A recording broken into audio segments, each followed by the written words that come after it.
കണ്ണൻ നായർ, നിങ്ങൾക്ക് ഈ സിനിമയുമായി ബന്ധപ്പെട്ട് കുട്ടികളുടെ ചിത്രത്തിന് പുരസ്കാരം കിട്ടാതെ പോയത് എന്തുകൊണ്ടാണ് എന്നാണ് മനസ്സിലാക്കുന്നത്.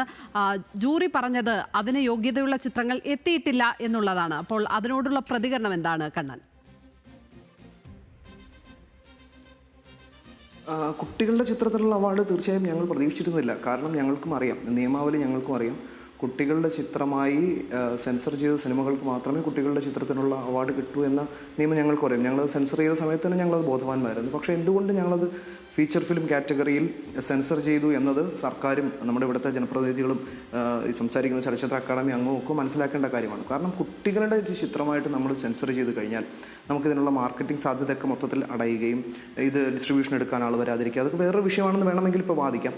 അങ്ങനെ പോവുകയും അവാർഡ് കമ്മിറ്റിയിൽ പോലും കുട്ടികളുടെ ചിത്രത്തിന് വേണ്ടി നമ്മൾ സെൻസർ ചെയ്ത ഒരു സിനിമ അയക്കുമ്പോൾ അത് കുട്ടികളുടെ ചിത്രം കാറ്റഗറിയിൽ മാത്രമേ അത് പരിഗണിക്കൂ. അത് ജനറൽ കാറ്റഗറിയിലെ മറ്റൊരു അവാർഡിനും ആ സിനിമ പരിഗണിക്കില്ല എന്നുള്ള യാഥാർത്ഥ്യം കൂടി നിലനിൽക്കുന്നു. അപ്പോൾ ഒറ്റ കാറ്റഗറിക്ക് വേണ്ടി നമ്മളൊരു സിനിമ എടുക്കണോ, അതോ ഈ പറയുന്ന 40 കാറ്റഗറിക്ക് വേണ്ടി നമ്മളൊരു സിനിമ ഉണ്ടാക്കണം? നമ്മളൊരു സിനിമ എടുക്കുമ്പോൾ അതിലെ എല്ലാ മേഖലയും നന്നാക്കാൻ വേണ്ടി നന്നായി ഇരിക്കുമെന്നുള്ള പ്രതീക്ഷയിൽ തന്നെയാണ് നമ്മൾ സിനിമ ഉണ്ടാക്കുന്നത്. സിനിമയെക്കുറിച്ച് മികച്ച കുട്ടികളുടെ ചിത്രത്തിലുള്ള അവാർഡ് കിട്ടിയില്ല എന്നുള്ള യാഥാർത്ഥ്യം നിലനിർത്തിക്കൊണ്ട് തന്നെ ഇന്നലെ ജൂറി ചെയർമാൻ നടത്തിയ ഒരു പരാമർശമാണ് ഞങ്ങൾ അധികം വേദനിപ്പിച്ചത്. കാരണം കുട്ടികളുടെ അഭിനയത്തിൽ യാതൊരു തരത്തിലുള്ള പരിശ്രമവും ഉണ്ടാകുന്നില്ല, കുട്ടികളെ സംവിധായകർ പറയുന്നതിൽ പോലെ മാത്രം അഭിനയിക്കുന്ന പാവകളാക്കി മാറ്റുന്നു എന്നുള്ള തരത്തിൽ ജൂറി ചെയർമാൻ്റെ പരാമർശമാണ് ഞങ്ങളെ തരത്തിൽ പ്രതികരിക്കാൻ ബാധ്യസ്ഥരാക്കിയത്. കാരണം എല്ലാ സിനിമകളിലും എല്ലാ നടന്മാരും, ഞാൻ ഉൾപ്പെടെയുള്ള നടന്മാർ സംവിധായകർ പറയുന്നത് തന്നെയാണ് ചെയ്യുന്നത്, അതിനപ്പുറത്തേക്കല്ല നമ്മൾ ചെയ്യുന്നത്. അത് കുട്ടികളായാലും ശരി, മഹാനടന്മാരായാലും ശരി, അതങ്ങനെ തന്നെയാണ്. സംവിധായകർ തന്നെയാണ് കുട്ടികളെ കൊണ്ട് ചെയ്യിക്കുന്നത്. അപ്പം ഞങ്ങൾ മനസ്സിലാക്കുന്നത് ഇതൊരു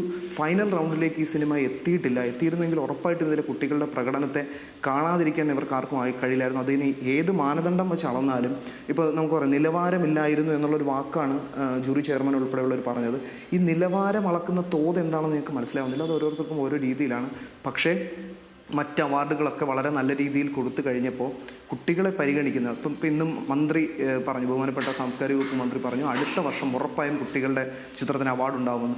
എന്തടിസ്ഥാനത്തിലാണ് അതങ്ങനെ പറയുന്നത്? കാരണം 2025 2025 നവംബറായി, ഇനി ഒരു മാസം കൂടി ഈ വർഷമുള്ളൂ. ഈ വർഷം സെൻസർ ചെയ്യുന്ന സിനിമകൾക്കാണ് അടുത്ത വർഷം അവാർഡ് കൊടുക്കേണ്ടത്. അപ്പോൾ ഇതിനോടകം തന്നെ മികച്ച കുട്ടികളുടെ ചിത്രം ഇറങ്ങി എന്നാണോ അദ്ദേഹം പറയുന്നത്, അദ്ദേഹം ഉറപ്പിച്ച് പറയുന്നത്? അപ്പോൾ അതെങ്ങനെ പറയാനാവും? തെറ്റുകൾ തിരുത്തണം എന്ന് പറഞ്ഞാൽ ഇത് ആദ്യമായിട്ടല്ല കുട്ടികളുടെ ചിത്രത്തിന് അവാർഡ് കൊടുക്കാത്തത്. കഴിഞ്ഞ ചില വർഷങ്ങളിൽ ഇടയ്ക്കിടയ്ക്കുള്ള ഒന്നിടവിട്ടുള്ള വർഷങ്ങളിലൊക്കെയാണ് കുട്ടികളുടെ ചിത്രത്തിന് അവാർഡ് കൊടുത്തിരിക്കുന്നത്.